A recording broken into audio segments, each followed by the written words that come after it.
घर घर पैदा हो गए कंसा, इतने शाम कहाँ से लाए। घर घर राम है, घर घर रावण है, घर घर कंसा है, और उनके तो बिल्कुल चलते हैं, बिल्कुल वो बिंदास रहते, गलत काम करते ही जाते और बाहर भी घूमते रहते हैं। और आज हमारा इतना समाज विचित्र है, कोई भी समाज हो, कि आज रावण के ऐसे पुतले लगाते, 10-10 मुंह करते और उसको पटाखे अंदर भर देते और एटम बम भर देते और उड़ा देते और कहते कि बस बुराई हमने खत्म की। बुराई ऐसी खत्म नहीं होती है, और पाप कर रहे हैं। गलत त्योहार का ये योजना होती है। हमारे अंदर में रावण बैठा है, किसी के घर में अंदर रावण बैठा है, उसको ठीक करने की कोशिश करो, सुधरेगा। एक ना एक दिवस ये जीव सुधरेगा। हम थक जाते, कोई बुरा व्यक्ति दिख जाता है, कोई बुरी प्रवृत्ति करता है, तो हम उसको सुधारते सुधारते सुधारते हम थक जाते, ऐसे करते यार जाने दो। अंतिम घड़ी तक, अपनी अंतिम सांस तक दूसरे को संभालने की कोशिश ही करना चाहिए। बुराई निकल जाएगी, या सज्जनता है तो बुराई थोड़ी टिकेगी। आचार्य भगवान कहते हैं, पुण्यवान जीव को देख लिया हमने भरत जी को, कोई पाप का उदय नहीं था, लेकिन पुण्य का उदय होने के बावजूद भी, पुण्यवान जीव होने के बावजूद भी इष्ट वियोग और अनिष्ट संयोग देखा है, देखा जाता है। आगे की गाथा अपन लेते हैं।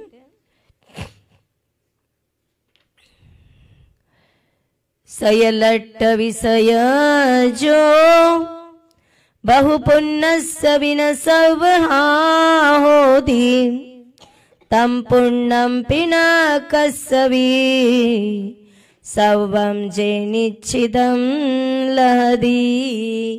50 नंबर की गाथा ये। आचार्य भगवान कहते हैं, बहु पुण्य विषयलट्टम, बहुत पुण्यशाली को भी संपूर्ण सकल क्या विषय जो वो धन धान्य आदि पदार्थ भोग न सब होती पूरी तरह से प्राप्त नहीं होते। आचार्य भगवान अनेकांत के प्रतीक है। कभी उन्होंने पुण्य को नाम रखा तो कभी पाप को नाम रखा, तो कभी पुण्य इतना सक्सेसफुल भी नहीं होता कि सब तरह से वो अपने को काम आए। कहते धन धान्य आदि पदार्थ भोग न सर्वदा होती पूरी तरह प्राप्त नहीं होता है। कोई ना कोई कमी तो जिंदगी में, संसारी जीव के जिंदगी में कमी तो जरूर रहेगी। आसपास का माहौल देख लो, अपने जिंदगी में देख लो, सभी चीजें एक साथ नहीं मिलती है। कसभी तम पुण्यम, बिना किसी के भी ऐसा पुण्य नहीं होता। ऐसा नहीं है कि सर्वम जेनिच्छिदम लहदी, जिससे सभी इच्छित वस्तुएं तुम्हें प्राप्त हो जाए। ऐसा पुण्य किसी के पास भी तगड़ा नहीं होता है। एक पुण्यवान जीव की बात की, उनके भी पाप कर्म का ही एक प्रकार है उदय, कि इष्ट का वियोग अनिष्ट का संयोग। लेकिन भरत जी को देखते तो कोई पाप का उदय नहीं। देखो सब कुछ है उनके पास, लेकिन आ गया पिछले कर्म का उदय, अभिमान आ गया।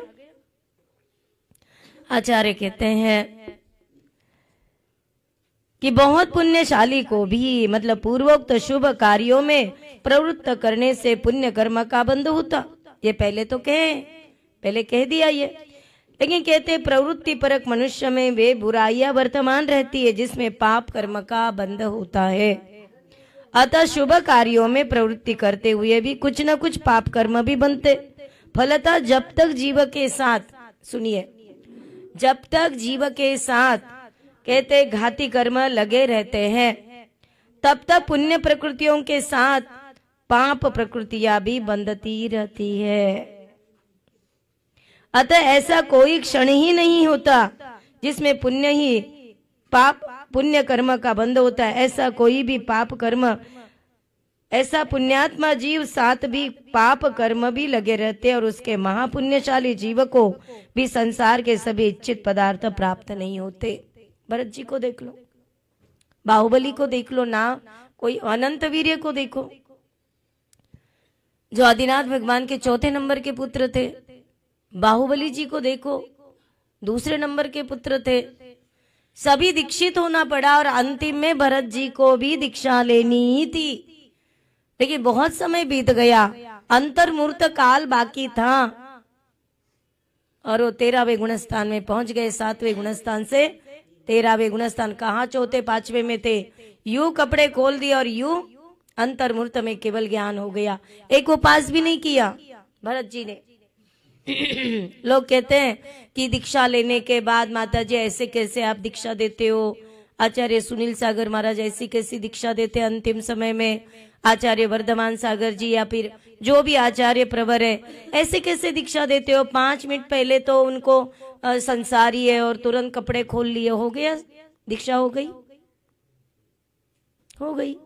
मूलाचार में लिखा है, भगवती आराधना में लिखा है, उनका होश हवास है, वो दीक्षा ले रही है, उनको महसूस हो रहा है, भले आंखों से क्लिक क्लिक करके या हाथ दबा